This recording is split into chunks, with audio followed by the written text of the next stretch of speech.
headlines of the last 1 week, that is from 3rd November to 9th of November.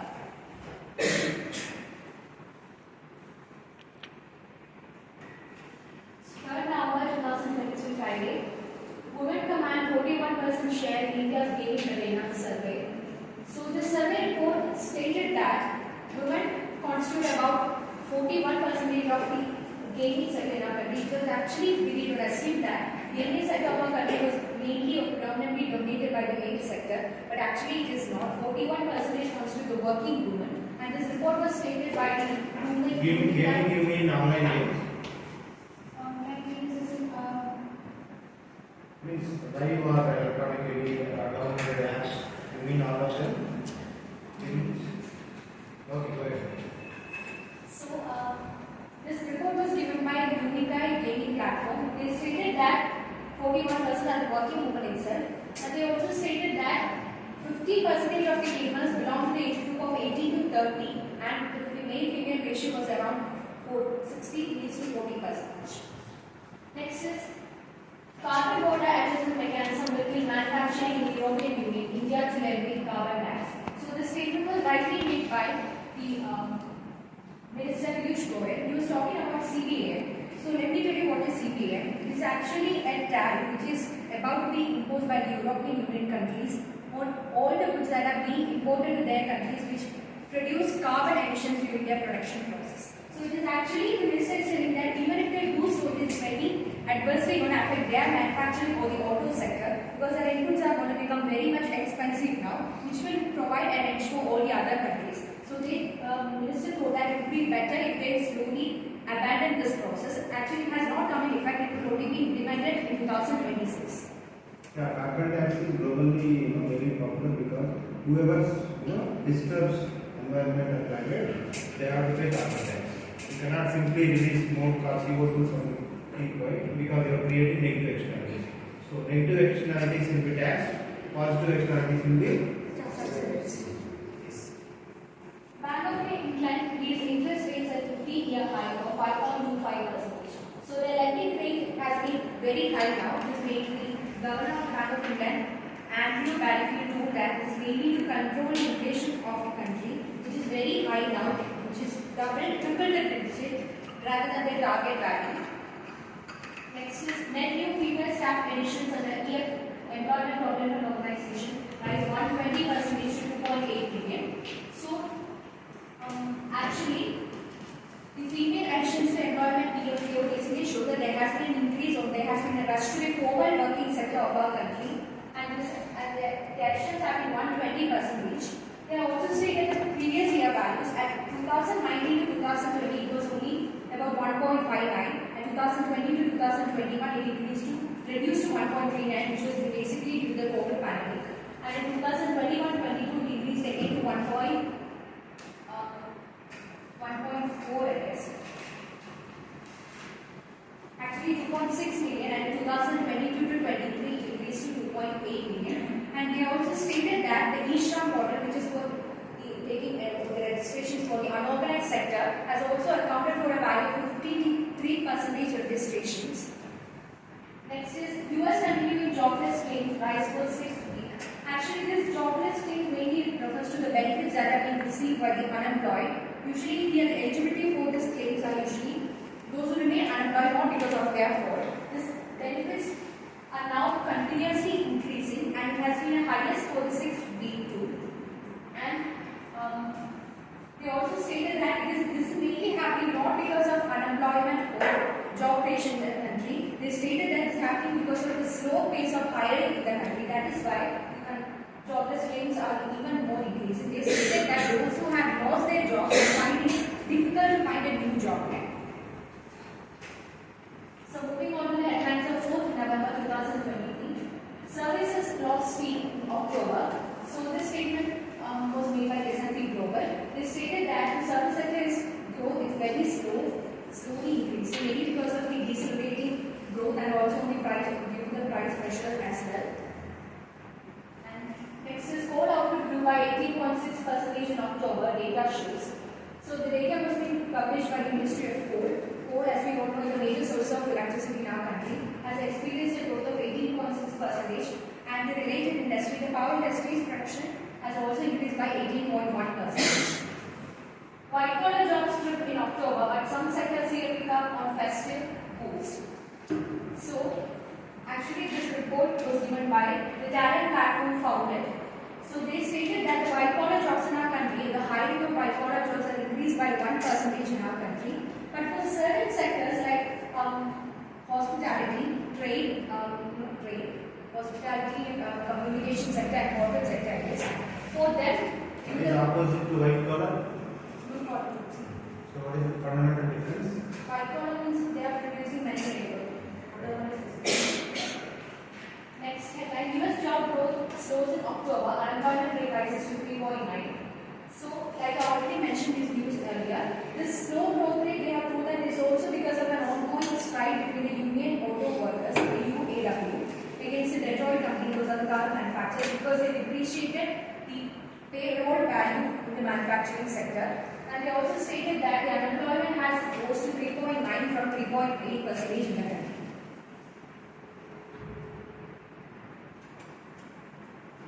FDI, foreign direct investment into China, turns negative for the first time. So ever since 1998, for the first time, the foreign direct investment into China has become negative, because mainly because of two reasons. First of all, is due to geopolitical tensions. Second of all, they stated that it is because of the interest rates. Actually, the economists proved that the profits that these foreign direct investors are making in the country are moving out of China. They are not investing it back into the country because of the interest rate. China has cut off the interest rates in the country, especially to stimulate their economy. But when the investors see that all the other advanced economies of the world are providing very high interest rates, so they are investing their profit in other countries rather than back in China. It's called the flight of capital. Because investments moving out, no, in search of higher interest rates, it's called hot money and also flight of capital. So moving on to the headlines of 5th November 2023. SBI posts 8.03% rise in Q2 profit on net interest income boost. So SBI has an increase in their profit after tax, that is by 8.03%, which is mainly because of the steady loan demands. Next is, will extend PMGKAY for 5 years, says Prime Minister Narendra Modi. So PMGKAY is Pradhan Mantri Garib Kalyan Anna Yojana. So this is a free food grain scheme of the central government of India. Actually, this scheme was supposed to end by 30th December 2023, but the government stated that Narendra Modi stated that the scheme will continue for the next 5 years because So around that's a positive or negative aspect as far as the economy is concerned. How do you understand that? positive aspect, right? One side it is positive, but on the other side, it was started actually during COVID. Before that it was not there. But why the question is almost they are covering some 50 or 60% of the Indian population. They stated that 80 crores are being Okay, covered. fine. Why is still 84 people can't buy their food? That is my question. Yeah. Go ahead. Mohsin, can you engage there? Saab backs India's first 100% FDI defense project. So Saab is a Swedish company actually. They are about likely to invest in a weapon system facility in Haryana that will produce the shoulder fire rockets in our country. So basically the FDI, as per the rules of the FDI, only 74% of foreign direct investment in the defense sector. But now in 2015 they have more like reduced regulations, and now they allow for 100% foreign direct investment in the defense sector of our country, and Saab becomes the first company to do so. So Bank of India's Q2 net loans narrows to 103 crore rupees in the September quarter. So Bank of India is also a public-based bank in our country.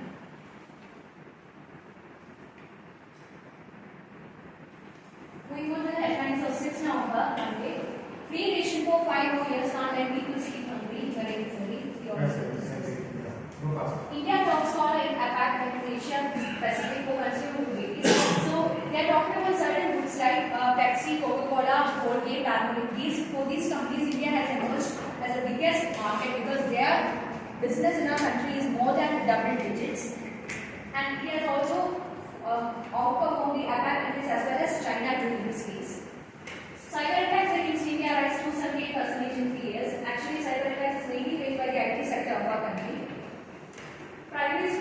shut till November 10 and their pollution spikes, entry of trucks is restricted.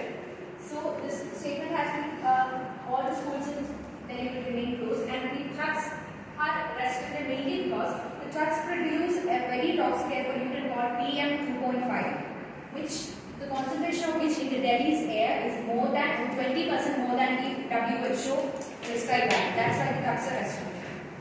Saudi Arabia, Russia will continue oil cuts. It is as per the direction of the OPEC. 7th November 2023 Tuesday, India Bhutan to discuss new modes of regional connectivity. So India along with Bhutan king stated they decided to go ahead with the final survey of a 58-kilometer cross-border rail road between two districts. I think.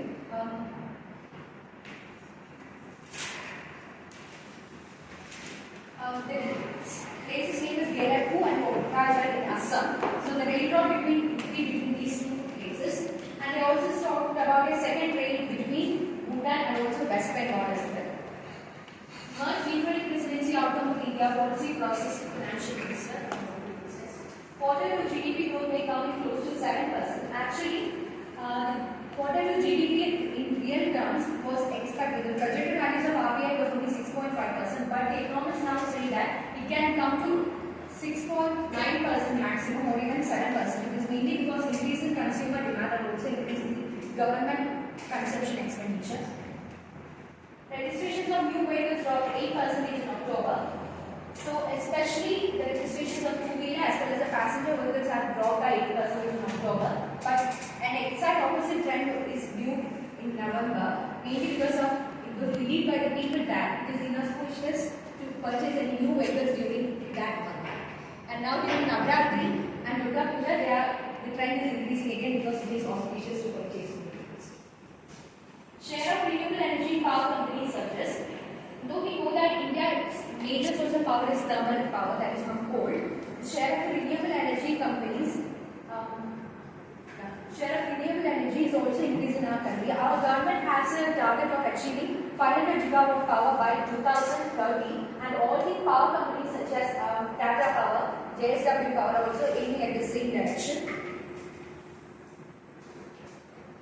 8 November 2023 Wednesday, a third of families in Bihar live on rupees 6,000 or less per month. So this is based on the caste survey of Bihar, which stated that a third of families in Bihar, their per day income is only 200 rupees, and almost 96% does not even own vehicles of their own. And it was also stated that more than 34% of the population is BPL. And the minister said that he also decided on the basis of this survey to increase the reservation quotas from 50% to 65%. India had the highest number of TB cases globally in 2022. So India had about 27% of the global burden of TB cases, and the fatality rate in India was around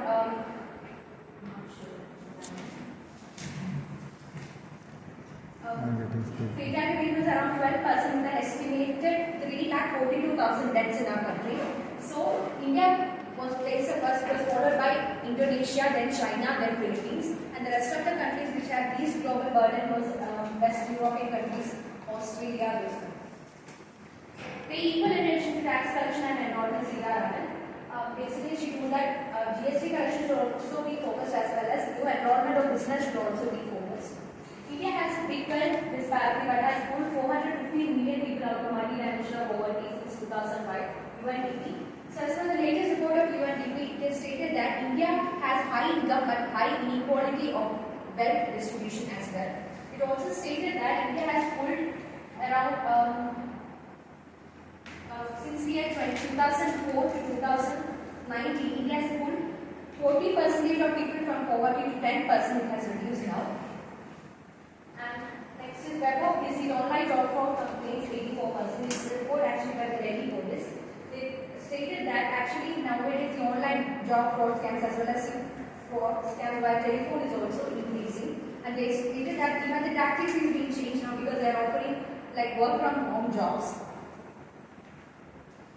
Next is 9 November 2023 Thursday. Karnataka orders a water supply board to utilize 24,000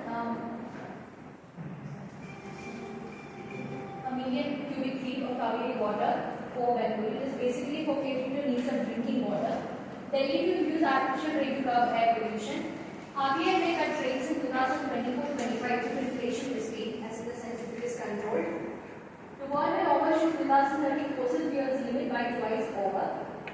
So this was a report based on the production gap index, which was given by many institutes. First one is UNEP, United Nations Environment Program, then Stockholm Environment Institute, and also by the International Institute for Sustainable Development. They stated that many countries are increasing their fossil fuels production by 2030, but they stated that a Paris Agreement 2015, which was that around 151 governments agreed that for zero carbon emissions or reduction in the carbon emissions, but when compared to that, these many countries are aiming for much more production, which will increase the global temperature as well. 30% of ration under PDS diverted to open market in got Enforcement Directorate. Actually, this 30% of the public distribution system was supported to be diverted to schemes such as Anna Yojana and then the priority household sectors. But these 30% of the rations are being sent in the open market, and this was mainly caused between an agreement between the millers as well as the other third parties involved in it. And even the enforcement directors stated that they opened fake farmer accounts in the name of farmers and cooperative societies, and they pocketed the minimum support price with them. So that's it for the headlines. Now we invite Pasha to the other.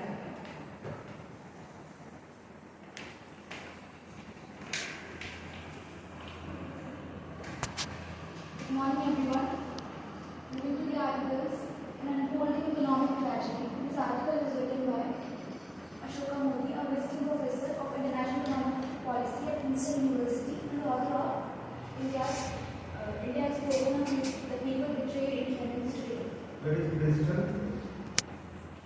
Princeton. Yes. Where is that? Which country? United States. Yeah, where?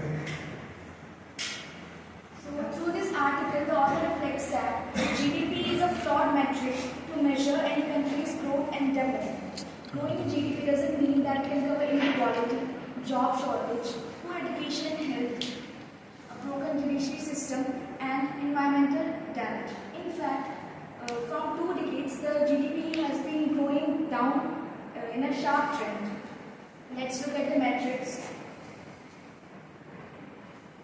In mid-2000s, the GDP growth rate, annual GDP growth rate of India was 9%, and during 2007 and 9, it was global financial crisis, it decreased to 6%, and in 2012 to 13, it came to 4.5%, and in 2018, due to infrastructure leasing bankruptcy, when it went bankruptcy, it went to 3.9%.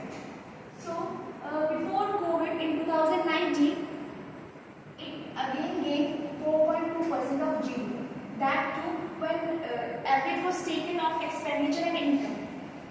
So what author is trying to say that the government is making excuses and saying that because of COVID our GDP is going down. In fact, our GDP was going down since 2000, since 2 decades. One thing author says here that the way in which our country is calculating GDP is wrong. It is calculating GDP on the basis of production, which should have been the distribution. Because no matter how much we produce, it is important to calculate how much the produced quantity is bought and consumed. That will show how much GDP is going in a country and not the production. So, cutting long story short, author says that the government should focus on demand by creating good jobs and investing on human resources and providing development cities and all. Recently we have seen that government has increased the indirect taxes so that it can meet its expenditure. So it shouldn't have been that, because increase in indirect taxes erodes the purchasing power of the population and aggravates demand.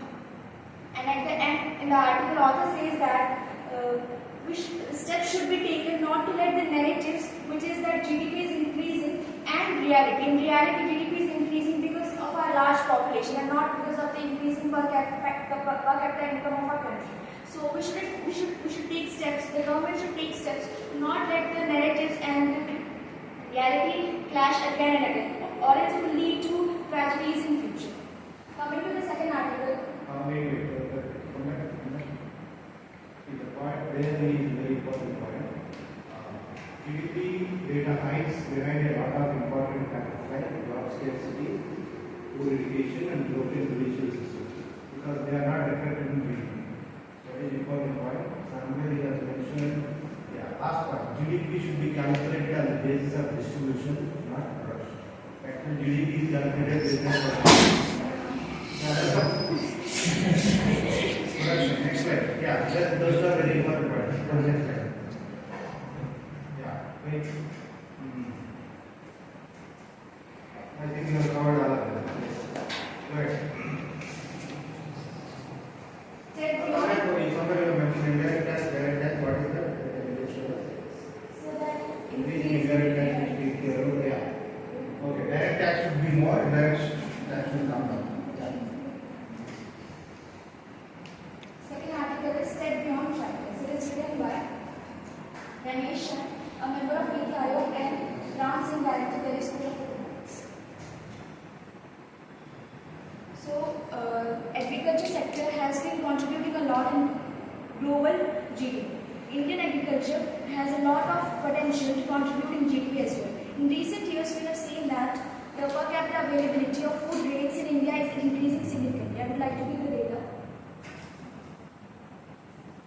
For fruits and vegetables, the annual growth rate from 2011-12 to 2019-20 is 5.6% for fruits and vegetables. For livestock and fisheries, it is 5.87% and 8. It is already here. If it is not there, you write. If it is already here, you write. We have three more presentations. For livestock and fisheries, it is 5.87% and 9.87% respectively. And out of total agricultural output, 38% goes to the livestock. But Indian yield cannot meet the international level of competition. It cannot be compared to the international level of competition. Indians have been using pesticides, which leads to the cultivation cost and reduction in the improvement of quality. So by this, the small scale farmers are affected and they get less selling. On an average, the agricultural farmers earn 30% less than the non-agricultural farmers.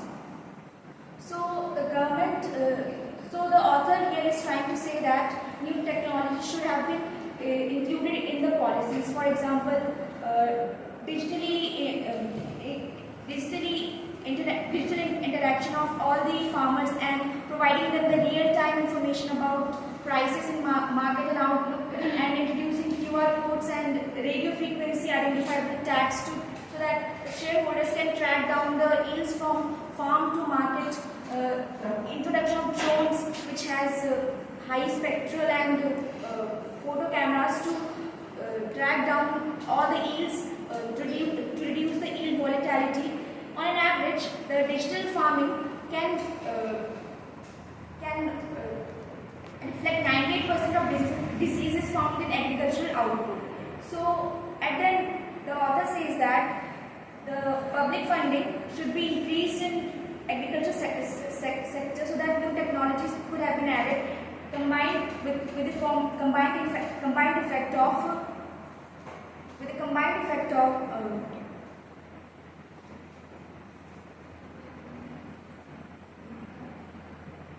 Now you can see next slide.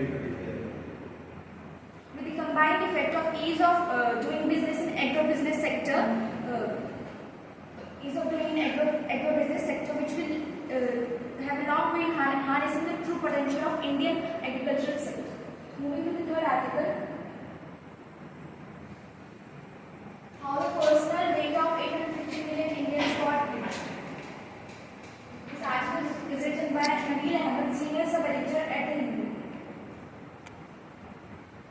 So, according to American Cybersecurity, Now please read. the Hindu.